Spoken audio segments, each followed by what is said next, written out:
Good afternoon. I am dressed in black again. I'm headed to another funeral. And this one is very different because for the last one, I knew the man's son, but I wasn't incredibly close to them. This time it's different. I didn't know the woman, but I'm very close to her daughter. And I'm very saddened by this lady's loss because I didn't get to experience her spirit this side of glory. This lady and I work together, and we work in a very, very stressful situation. It's rough. And every day she's sweet, she's friendly. She's under more stress than me. I mean, I know what this lady's going through. It's worse than what I have to deal with. But she's still sweet, loving, friendly, never loses her temper, kind, meek, mild. I mean, just simple and sweet. And I don't mean that kind of sweet that you're like, oh yeah, well, there's so and so. Yeah, she's so sweet. She's just, no, she is endearing and loving and precious. She's a wonderful lady. In the time that we've worked together, she lost her father, who I didn't know him. But when he passed, I prayed to God and asked for words to console my friend. And the scripture he gave me, and I'm sorry, I don't have the scripture ready, but I don't have the coordinates, but I can tell you what it said. It said that a person is known by their fruit. So I tried to encourage my friend by telling her that I didn't know her father, but I knew her. And as wonderful as she was, I may not know who he was, but I absolutely knew where he was. And those were God's words. Those were not mine. That was all God. And then, I don't even think it was a year later, she lost her stepfather. And since then, her mother's health has been in decline, and now we're going to lay her mother to rest.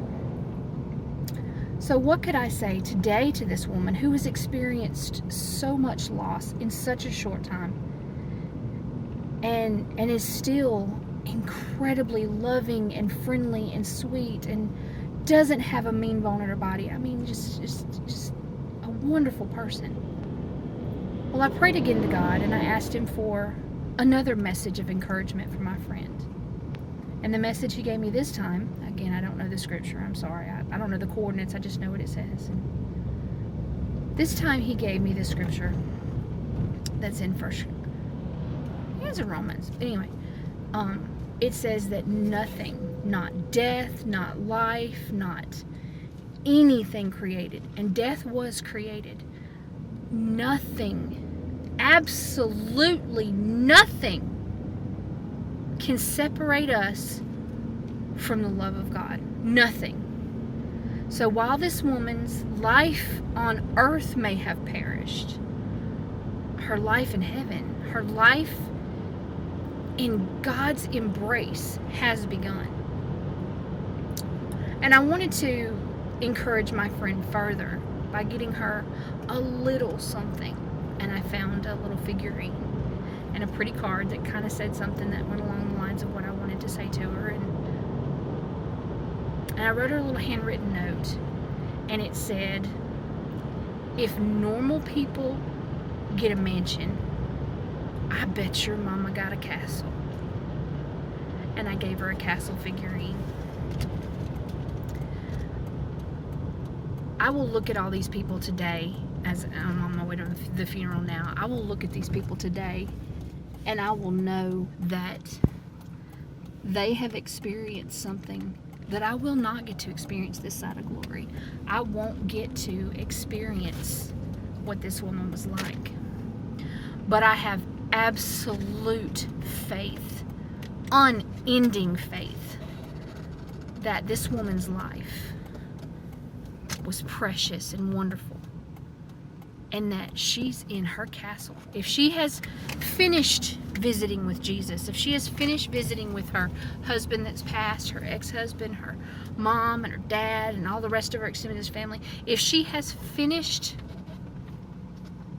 loving on them, then she is in her castle, in her kitchen castle right now, and she is absolutely cooking up a banquet feast to feed all of heaven.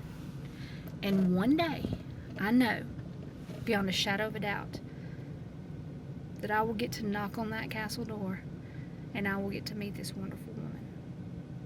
And I'm going to get fed spiritually and physically in every way possible.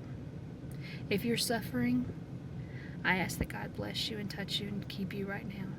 I ask Him that He just wash over you and give you a peace, and know that it's difficult to lose someone. It hurts, and it's okay to hurt. We're not wired to lose people. He built us with the capacity for love. But He's there for us. Reach out to Him, the everlasting Father. And while this is a very difficult season, you will be embraced and loved. God bless.